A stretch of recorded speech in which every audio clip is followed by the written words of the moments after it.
నమస్తే welcome to Sakshi family నేను లిఖిత. యవ్వనంగా కనిపించేందుకు గంటల తరబడి జిమ్లో కసరత్తులు చేయాల్సిన అవసరం లేదు.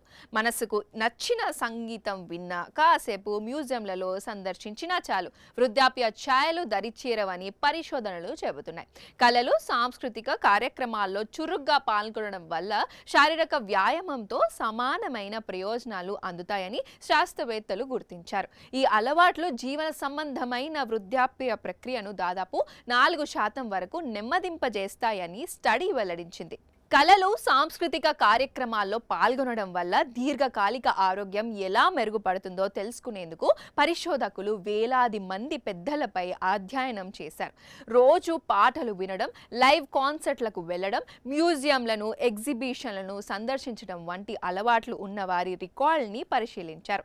ఈ అలవాట్లు ఎక్కువగా ఉన్నవారిలో వృద్ధాప్య లక్షణాలు చాలా నిదానంగా వస్తున్నట్లు కనుగొన్నారు. సాంస్కృతిక కార్యక్రమాల్లో పాల్గొనడం వల్ల మెదడు చురుగ్గా పనిచేస్తుందని, సామాజిక సంబంధాలు మెరుగుపడతాయని నిపుణులు చెబుతున్నారు.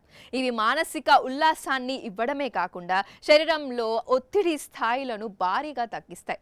వయస్సు పైబడుతున్న కొద్దీ వచ్చే మతిమరుపు వంటి సమస్యలను దూరం చేసి శారీరక, మానసిక ఆరోగ్యాన్ని కాపాడుకోవటంలో ఈ కళలు కీలక పాత్ర పోషిస్తాయి. అయితే సంగీతం వినడం, మ్యూజియంలను సందర్శించడం వల్ల మంచి ఫలితాలు ఉన్నప్పటికీ ఇవి శారీరక వ్యాయామానికి ప్రత్యామ్నాయం కావని పరిశోధకులు స్పష్టం చేశారు.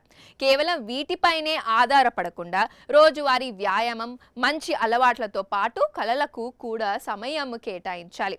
ఆరోగ్యకరమైన జీవన శైలికి ఇవి అదనపు బూస్ట్లా పనిచేస్తాయని, చాలా మంది ఈ చిన్న విషయాలను నిర్లక్ష్యం చేస్తుంటారని వారు పేర్కొన్నారు. సామాజిక, మానసిక ఉల్లాసాన్నిచ్చే పనులు దీర్ఘకాలిక ఆరోగ్యంపై ఎంతటి సానుకూల ప్రభావం చూపుతాయో చెప్పడానికి ఈ అధ్యయనమే నిదర్శనం.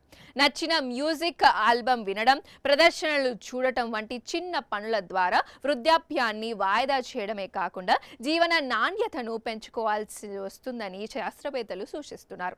సాక్షి టీవీ ప్రసారాలను నిలిపివేయడం చట్టరీత్యా నేరం. సాక్షి టీవీ ప్రసారాల కోసం మీ స్థానిక కేబుల్ ఆపరేటర్ని వెంటనే సంప్రదించండి. డిటిహెచ్లో, ఇంటర్నెట్లో కూడా సాక్షి టీవీ ప్రసారాలను వీక్షించవచ్చు.